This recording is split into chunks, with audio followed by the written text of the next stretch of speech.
Welcome to Masada National Park.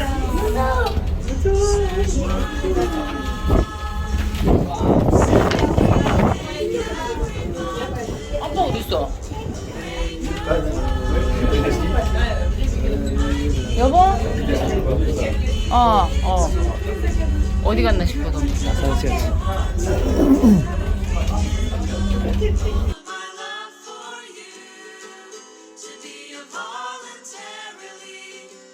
Consecrated one, you need the Nazarites to turn the stage, strengthen us to overcome in these times. All rebellion, natural affection, even death, worldly pleasures, every enjoyment of the flesh. I need you, but you need me too. To do what you want to do, rekindle all of my love for you. To be a voluntarily consecrated one. Sanctify me absolutely. Take my life and have your way. Overcome in me, give me victory through your life and endless age. I need you, but you need me too. Do what you want to do, rekindle all of my love for you.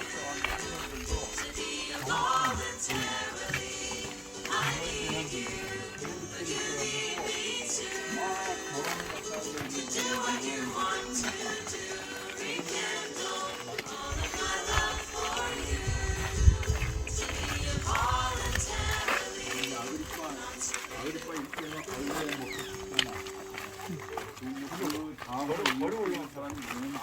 와, 알세블러가 아쌈. 그걸 보고 아, 고금을 믿어가지고 걸어 올랐어 여기 삼촌들. 와, 시절에 보면 로마 시절에 그 뭐야 베드한테 문안하고 뭐 거기 아리스토블로의 가족에게 문안하라. 그 아리스토블로가 뭐냐 아그리파 친척이잖아요. 예. 제 동생의 응. 정통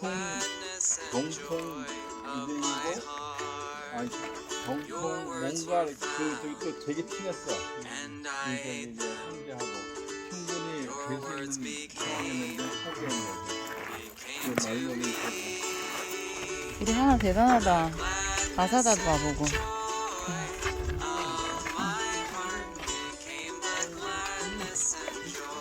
지훈이는 힘이 남아돌아. 응. 대단하다, 대단해.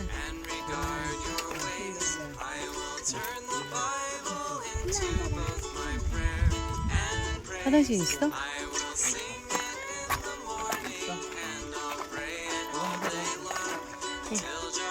화장실 갔다 와. 하나 모자 좀 잘 쓰고.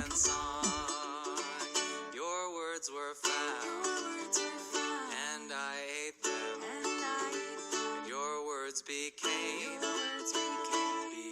to me the gladness and joy of my heart, became the gladness and joy of my heart.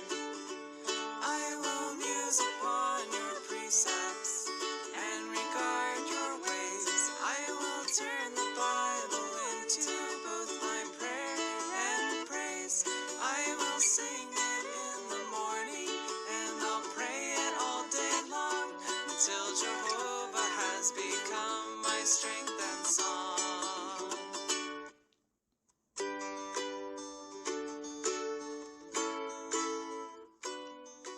Contains all the elements of a fantastic drama in which Jews, Romans, and idealists fight to the death.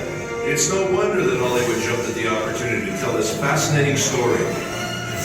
With an impressive set and thousands of extras, they created a colossal film featuring the rebel leader Eleazar, son of Yair, and the Roman commander Flavius Silva in the leading roles. However, in the movie, unlike real life, no one really deals with the dilemmas or personal struggles, and certainly not with the more problematic aspects of the story. Then where should we start our story? We could start with the Hasmoneans, who were the first to discover the advantages of this isolated cliff in the heart of the desert. Or we could start at the end, with a dramatic project of the Masada excavations, with Igor Yadin, the head of the excavation team, who would stand on the mountain, and read Josephus Flavius' description of the account, and everyone around him could actually hear the echoes of the fighting. Or we could start the quest with King Herod. Herod, who ruled under the auspices of the Romans, built himself a magnificent fortress here on the mountain, which was to be his sanctuary in troubled times, and believe me, he really had troubles. Herod, like any other king, built his palaces to the highest standards of his day. One of them is this Western Palace. Herod's architect was probably a short guy.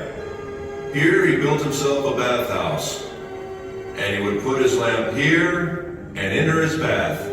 What can I tell you? This king loved the good life. Until now, we spoke about Herod. It wasn't the splendor of Herod's style that made Masada what it is today. The year is 66 AD. The Jews rebel against the Roman Empire. 4 years later, the temple is destroyed. Jerusalem falls. Everywhere else, the rebels were suppressed. Masada is the last stronghold where there are still Jewish rebels. And believe me, they didn't need Herod's palaces. The rooms in the wall were divided and used as living quarters. They lived from food in the storerooms, and they drank water from the cisterns, kindly left behind by Herod long ago. Right from the beginning of the excavations, signs of the rebels were found elsewhere, in the palaces, in the ritual baths, and in particular in the wall. The deepest experience I went through in Masada was when they found in this particular room the first piece of scroll. To see Hebrew letters coming out of the ground, the same letters which are used until today. Later, more fragments of scrolls were found. One I found with my own hands, but the first experience is unforgettable. Throughout the revolt, groups of refugees sought asylum on the mountain. About 1,000 rebels gathered in this fortress in the heart of the wilderness. In 73 AD, the Romans' 10th Legion arrived with thousands of armed soldiers who deployed themselves around the mountain. An enormous war machine.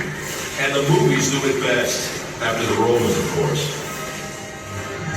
The Romans built an attack ramp. The besieged rebels rolled stones down it. The Romans lift a tower to the top of the ramp, equipped with a battering ram to smash the wall. The besieged erect a wood and earthen wall to sustain the blows of the battering ram. The Romans burn it, but the wind almost burns their own tower. Then the wind veering as if by divine providence to the south, blowing with full force in the opposite direction, flung flames against the wall, which now was all ablaze. And in the evening, when the wall was burnt and breached, the Roman army returned to its camps, assured that the whole affair would be over by morning. But Eleazar had ideas of his own. This is it, the last night. My friends, we've reached the climax of the drama. However, unlike the movie, here apparently the events actually took place. And here at Masada, men with families were forced to decide slavery or death.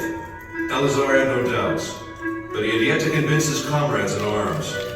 Ladies and gentlemen, the speech of Eleazar.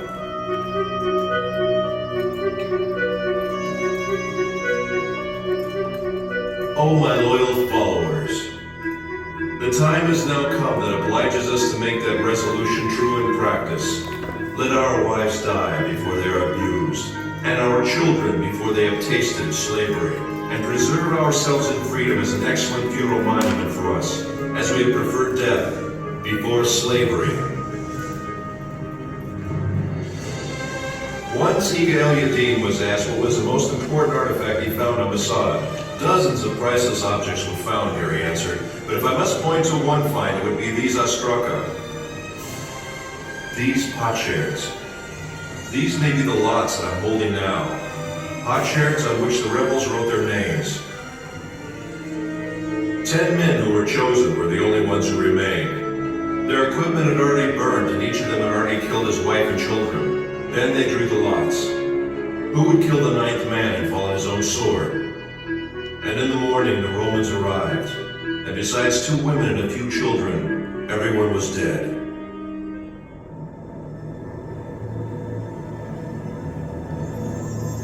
After the drama came silence. The silence was broken in the 5th century for nearly 200 years by a community of Byzantine monks. 1,200 years later, the first explorers came and rediscovered the mountain. Then the members of the youth movements, seeking a symbol of Jewish heroism, discovered Masada and adopted the mountain. After them came the hikers and the tourists. Masada had become a focus of pilgrimage. Professor Netzer, what do you really think about the act of courage that ended in suicide? Maybe it's the utmost courage to prefer death to a life of slavery. So it's death or freedom? Yes, death as a free man or slavery in the hands of the Romans. Which choice would you make?